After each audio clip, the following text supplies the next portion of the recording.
السلام علیکم دوستو، دین الاسلام اسلامی چینل میں خوش آمدید۔ ایک نئے ویڈیو کے ساتھ حاضر ہیں دوستو۔ حافظ نعیم بن حماد نے اپنی کتاب الفتن میں عبداللہ بن مسعود رضی اللہ عنہ سے ایک حدیث نقل کی ہے۔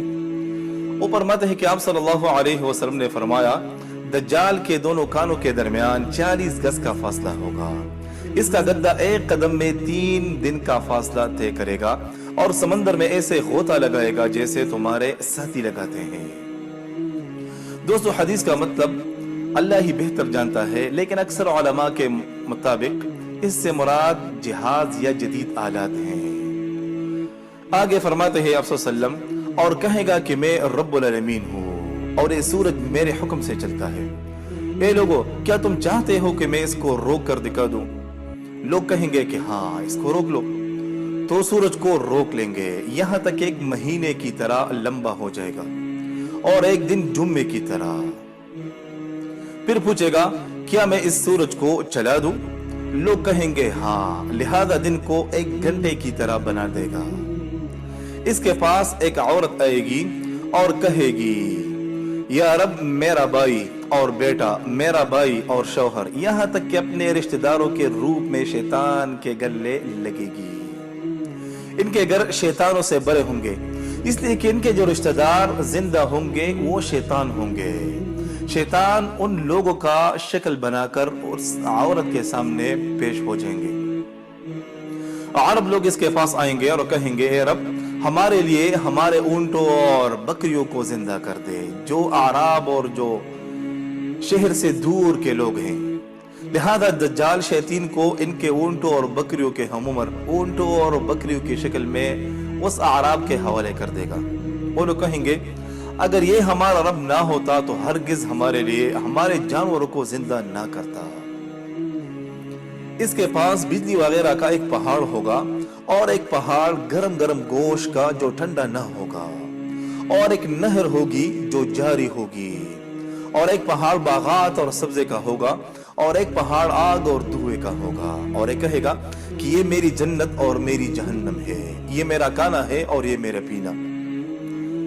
حدیث میں ہے کہ یسوع علیہ السلام اس کے ساتھ ہوں گے اور لوگوں کو پکار رہے ہوں گے کہ لوگوں، یہ جھوٹا دجال ہے، اس سے بچو، اللہ اس پر لعنت کرے۔ اللہ تعالیٰ یسوع علیہ السلام کو زبردستی، پھرتی اور سرعت عطا فرمائیں گے جو دجال کو نہ ملے گی۔ لہٰذا جب دجال کہے گا کہ میں اللہ ہوں، لوگ کہیں گے کہ تو جھوٹا ہے۔ یسوع علیہ السلام فرمائیں گے اس دوران کہ لوگوں نے سچ کہا کہ تو ایک جھوٹا شخص ہے۔ پھر دجال مکہ کی طرف آئے گا، وہ ایک زبردست مخلوق کو پائے گا، ان سے پوچھے گا کہ تم کون ہو؟ ان کا سردار کہے گا کہ میں جبریل ہوں، اللہ تعالیٰ نے مجھے اس لیے بھیجا ہے کہ تجھے رسول اللہ صلی اللہ علیہ وسلم کے حرم میں داخل ہونے سے روکوں۔ پھر دوسری طرف آئے گا، وہاں میکائیل علیہ السلام ہوں گے، ان کو دیکھ کر بھاگ کھڑا ہوگا۔ چنانچہ مکہ اور مدینہ میں موجود تمام منافق حرمین سے نکل کر اس کے پاس جمع ہو جائیں گے۔ اسی دوران ایک ڈرانے والا ان لوگوں کے پاس آئے گا جنہوں نے قسطنطنیہ اور بیت المقدس کو فتح کیا تھا۔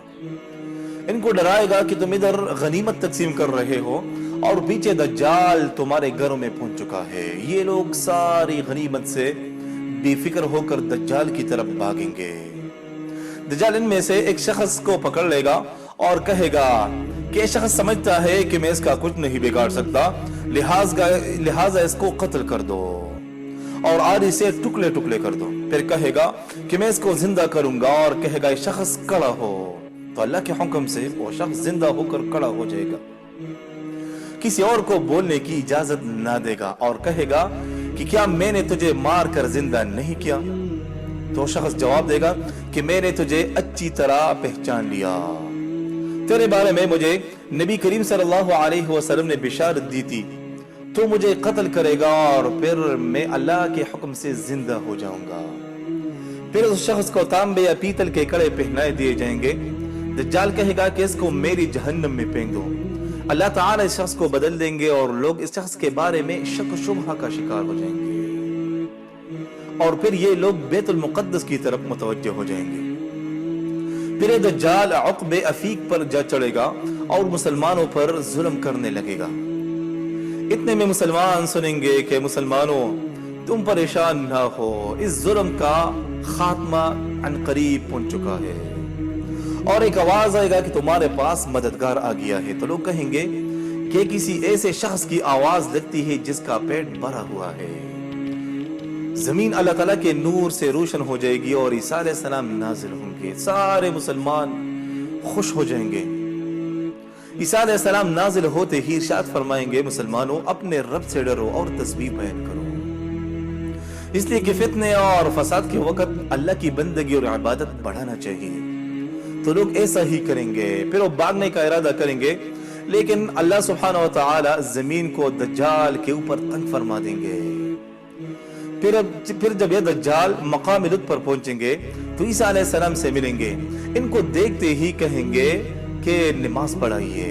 دجال کہے گا کہ اللہ کے نبی جماعت کھڑی ہو چکی ہے۔ عیسیٰ علیہ السلام فرمائیں گے اللہ کے دشمن، اگر تو یہ سمجھتا ہے کہ تو رب العالمین ہے تو نماز کس کے لیے پڑھے گا؟ پھر عیسیٰ علیہ السلام دجال کو گرز سے ماریں گے اور قتل کر دیں گے۔ دجال کے ساتھیوں میں سے کوئی باقی نہ بچے گا، یہاں تک کہ دجال اور اس کے ساتھیوں کے خاتمے کے بعد 40 سال تک نہ کوئی مرے گا اور نہ ہی بیمار ہوگا۔ عدل انصاف سے زمین بھر دی جائے گی، سکون اور آرام ہوگا۔ ایک شخص اپنی بکریوں سے کہے گا آرام سے گھومتی پھرتی رہو، بچے جنو اور سیراب ہو جاؤ۔ بیڑ بکریاں وغیرہ کھیتوں کے درمیان سے گزریں گے لیکن ایک خوشہ تک نہ کہیں گے۔ سام اور بچو کسی کو تکلیف نہ دیں گے، بچے سام کے ساتھ کھیلیں گے لیکن ان کو نہ کاٹیں گے۔ درندے گھروں کے دروازوں پر ہوں گے لیکن کسی کو نقصان نہ پہنچائیں گے۔ ایک شخص ایک مومن سے دانہ لے کر بغیر حل کے بو دے گا اور اس سے 700 دانے پیدا ہوں گے، اس طرح برکات اللہ نازل فرمائیں گے۔ اسی طرح زندگی گزرتی رہے گی یہاں تک کہ یاجوج ماجوج کی دیوار ٹوٹ جائے گی اور یاجوج ماجوج نکل پڑیں گے اور زمین میں خوب فساد پھیلائیں گے۔ لوگ ان سے بچنے کی دعائیں مانگیں گے لیکن ان کی دعائیں قبول نہ ہوں گی۔ صرف چند لوگ جو طور سینا والے کہلائیں گے وہ باقی رہیں گے، وہ دعا کریں گے۔ یہ وہی لوگ ہیں جن کے ہاتھوں اللہ قسطنطنیہ ترکی کا مشہور شہر اس کو فتح فرمائے گا۔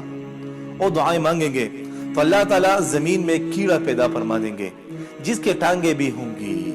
یہ کیڑا یاجوج ماجوج کے کانوں میں داخل ہو جائے گا، صبح تک سب کے سب مر چکے ہوں گے اور ان کی لاشوں کی بو پوری زمین پر پھیلی ہوگی۔ اس بدبو سے لوگ سب سے زیادہ پریشان ہوں گے۔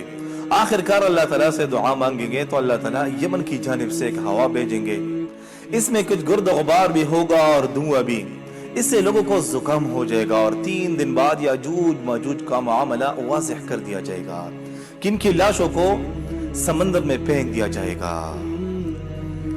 دوستو یہ وہی زمانہ ہوگا جب سورج مغرب سے طلوع ہوگا اور شیطان اللہ تعالیٰ کی حضور سجدے میں گر جائے گا اور آہذاری کرتے ہوئے کہے گا کہ اللہ مجھے حکم دیجئے میں کس کو سجدہ کروں، جس کو آپ چاہیں گے اس کو سجدہ کروں گا۔ سارے شیطان اس کے آس پاس جمع ہو جائیں گے اور پوچھیں گے آقا کس کے سامنے رو رہے ہو؟ شیطان کہے گا کہ میں نے اللہ تعالیٰ سے قیامت تک کے دن تک مہلت مانگی تھی اور وہ مہلت ابھی ختم ہونے والی ہے، اس لیے کہ سورج مغرب سے طلوع ہو چکا ہے۔ دوستو اس وقت تمام شیاطین لوگوں کو دکھائی دینے لگیں گے، یہاں تک کہ ایک شخص کہے گا کہ میرا دوست شیطان ہے جو مجھے بہکایا کرتا تھا۔ بس تمام تعریفیں اللہ ہی کے لیے ہے جس نے اس کو ذلیل اور رسوا کیا اور مجھے بچایا، اور شیطان بدستور سجدے ہی کے حالت میں پڑا رو رہا ہوگا۔ دوستو بعض روایت میں آتا ہے کہ شیطان سجدے میں ہی ہوگا کہ زمین سے ایک حیوان نکلے گا اور شیطان کو سجدے ہی کے حالت میں قتل کر دے گا۔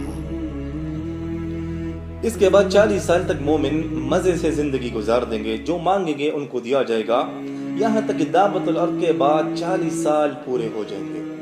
پھر دوبارہ موت آنی شروع ہوگی اور مومن نہایت تیزی سے مرنا شروع ہو جائیں گے، یہاں تک کہ ایک مومن بھی باقی نہ بچے گا۔ کافر کہیں گے ہماری توبہ نہیں قبول کی گئی، اے کاش کہ ہم بھی مومنین میں سے ہوتے۔